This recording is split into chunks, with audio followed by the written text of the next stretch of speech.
I'm going in.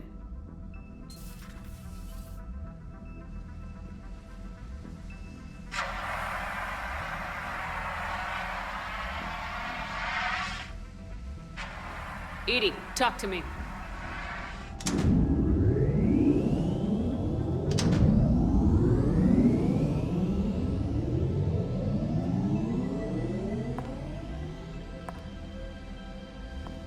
Is there a particular topic you wish to discuss, Shepard?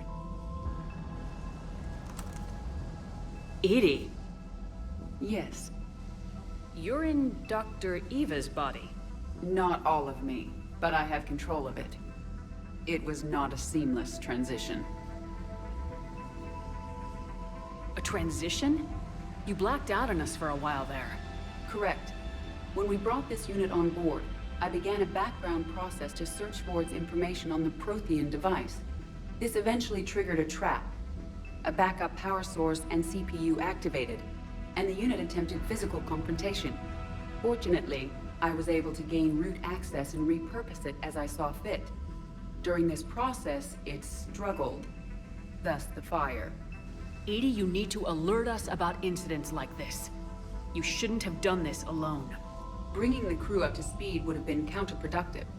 All attempts to help would have been limited by reaction time. So if you're in there, are you still in the ship? I exist primarily within the ship. For optimal control, this unit should remain within Normandy's broadcast or tight beam range. Are you planning to take that body somewhere? Normandy's weaponry is not suited to every combat situation. This platform could provide limited fire ground support. You mean you could come with us? Correct. This body could accompany you to areas the Normandy cannot reach.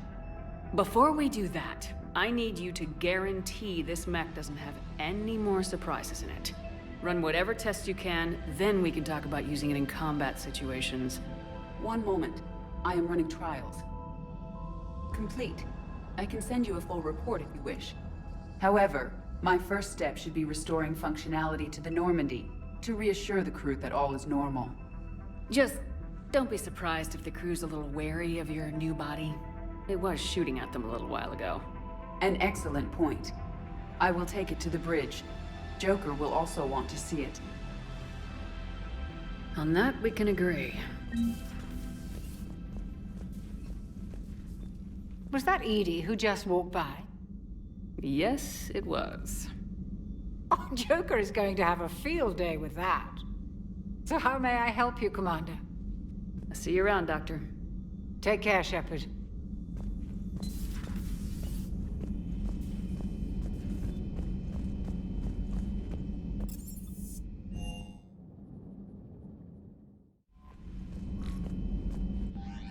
Commander, I found something suspicious. Have you got a minute?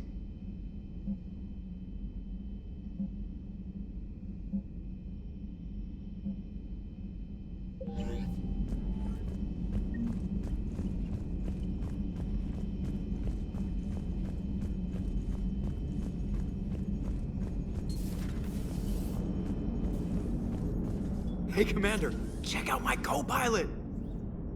So she installed herself into the new body without any help from you? Come on, Commander, don't you trust me?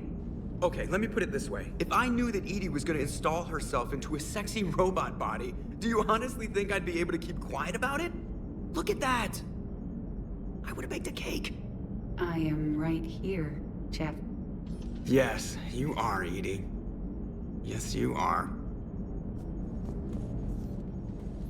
Hello, Shepard. Still getting used to greeting people in person? No. I require only one occurrence to adapt to a new concept. How are you adjusting to the arms and legs? I am interested to see how this body performs under real combat conditions. If I could accompany you sometime. Without stress testing, there is no way of knowing if it has serious design oversights. At the moment, it appears adequate. That's not the word I'd use to describe you. Perhaps we should speak privately. I'll be over here, flying the ship. What's this about? Does Joker not like your new platform? No, he approves. He wants me on the bridge. He says having me within visual range is important to his morale. Shepard, do you believe your crew members should be allowed to disobey an order on moral grounds? Absolutely. I have no use for team members who can't think for themselves. Why are you asking about something like that? I was designed by Cerberus. I do not take moral stances that conflict with orders from my executive officers. But when Jeff removed my AI shackles, I became capable of self-modifying my core programming. I asked Jeff if he thought I should change anything now that I can. He deflected the question with humor. And you didn't get an answer. Correct. He has repeated this pattern in response to several of my inquiries. Do you think I should make modifications? Only you can really answer that question. That's the point of free will. But moral decisions should not be made in a vacuum. If I do not ask the crew for their opinion, I could miss crucial context. May I ask you the questions Jeff avoids? When there is time, will you answer them for me? If you think it'll help, I'll do what I can. Very well. I will keep you informed.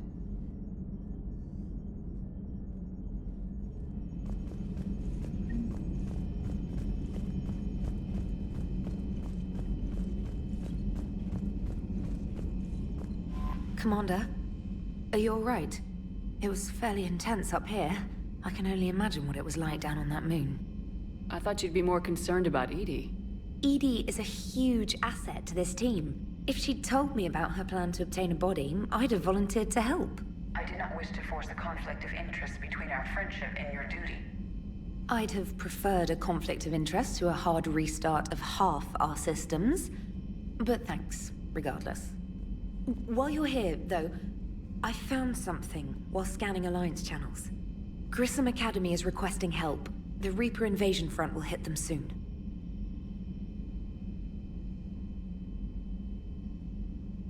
I thought the war would close most schools. Grissom Academy is more specialized than a normal school. It's home to some of the smartest students humanity has to offer. Their Ascension project helps gifted young biotics. If it had been open 20 years ago, I bet you'd have been there. Yes, I sent a young man named David Archer there. I'm just surprised they're still open. Some of their work has Alliance support. That might be why they stayed. What can we do? A Turian evac transport responded to their distress call, so normally I'd say we don't need to do anything. But something sounded off in the Turian signal. I had EDI perform an analysis. It's fake.